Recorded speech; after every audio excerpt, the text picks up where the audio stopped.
There is a kind of silence that doesn't feel empty. It feels heavy, like a room filled with words that were never spoken, feelings that were never allowed, and truths that someone learned to hide long before you ever knew them. You've probably felt it, a moment when she goes quiet. Not because she has nothing to say, but because something inside her has gone underground. And you sense it. You feel the distance. You feel the shift. Something invisible slips between you. It's not anger. It's not rejection. It's something deeper, something older. It's the shadow behind her silence. And if you've ever wondered why she closes off, retreats, or disappears into her own mind, this is where the story begins. Context: the silence that comes from a wound. Every silence has a history. People don't become quiet for no reason. They don't shut down by accident. They don't withhold their truth because they enjoy hiding it. Silence is learned. Silence is practiced. Silence is passed down. And for many women, maybe the one you're thinking about right now, silence is not just a behavior. It's a survival strategy. The hidden patterns behind her withdrawal. When she goes quiet, one of three forces is usually moving beneath the surface. 1, a wound she hasn't healed. 2, a truth she doesn't feel safe saying. 3, a part of herself she learned to repress, her shadow. To understand her silence, you must understand the story behind it. And to understand that story, you have to look at the emotional blueprint she was shaped by. Maybe she grew up in a home where emotions were too much, where sensitivity was a burden, where honesty led to punishment, attention led to judgment, judgment and vulnerability led to pain.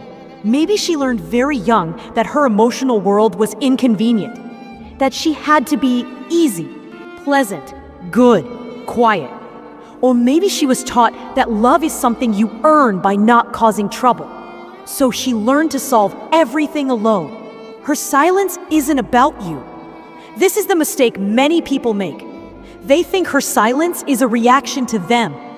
But in truth, her silence was created long before you ever entered her life. You are not the cause. You are simply the trigger that awakens an older memory. The memory of not feeling safe to express herself. Conflict, the point where her inner world collides with yours. When you reach for her while she's silent, something contradictory happens inside her. One part wants to open up, and another part wants to run. Wants open up, and another part fears being seen too deeply. One part aches to trust, and another part whispers, "Don't, it's safer to disappear." This is her inner contradiction. Her feminine instinct to connect, clashing with the shadow she buried long ago. A short story, The Girl Who Learned to Hide Herself. Imagine a girl growing up with a mother who exploded when she expressed emotion. She cries, she's told she's dramatic. She asks for comfort, she's told she's needy. She speaks up, she's told she's disrespectful. Over time, she builds an inner rule. Silence is safer. My feelings push people away. Keep everything inside. Years later, she becomes the woman you meet. Beautiful, intelligent, mysterious. But when conflict rises, or when intimacy deepens, or when emotions become intense, she slips back into the strategy she learned as a child. She shuts down, not because she doesn't care, but because she cares too much. And caring feels dangerous. Core lessons. Her silence is not emptiness, it's shadow. 1, the mother wound, the first silence she ever learned. In Jungian psychology, the feminine psyche is deeply shaped by the mother archetype. If her mother was inconsistent, emotionally cold, or unpredictable, she learned to silence herself as a form of protection. Real example. She hesitates before expressing disappointment because she expects your reaction to hurt her, even if you never would. She's not afraid of you. She's afraid of what she once lived through. 2, the fear of burdening you, the silent good girl archetype. Many women grow up with the good girl archetype. Be agreeable, be sweet, don't disrupt anything. So when she feels sad, overwhelmed, or insecure, she pulls away because she doesn't want to be a burden. Real example. She cries alone in her room instead of telling you she had a hard day. 3. The shadow feminine, where her repressed truth lives. Her shadow feminine might contain anger she was never allowed to express, needs she was told were too much, desires she was shamed for, boundaries she felt guilty enforcing.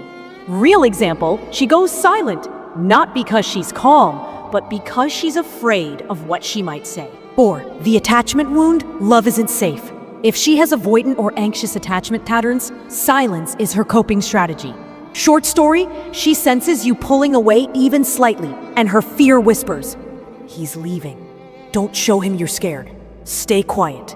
5. The inner masculine, the protector who overpowers her voice. Inside every woman is a psychological masculine, the animus. If her inner masculine became a harsh critic instead of a supportive protector, you're overreacting. Don't be weak. Handle it alone. Real example. She wants to text you how she feels, but her inner critic stops her. Integration. How you can work with her silence. 1. Stay present, not demanding. I'm here when you're ready. Take your time. 2. Speak to her emotion, not her behavior. I sense something feels heavy for you. 3. Give her permission to be imperfect. You don't have to hold everything alone with me. 4. Let silence be a bridge, not a wall. 5. Ask questions that welcome her depth. What part of you felt unprotected? Closing. The final reflection. Her silence is not emptiness. It is a doorway to the parts of her she learned to hide, to the girl she once was, to the emotions she carries like fragile mirrors. When you understand the shadow behind her silence, you don't just connect with the woman she is. You help her trust that love doesn't have to be quiet, that her feelings are not too much, and that she can finally, slowly, safely speak.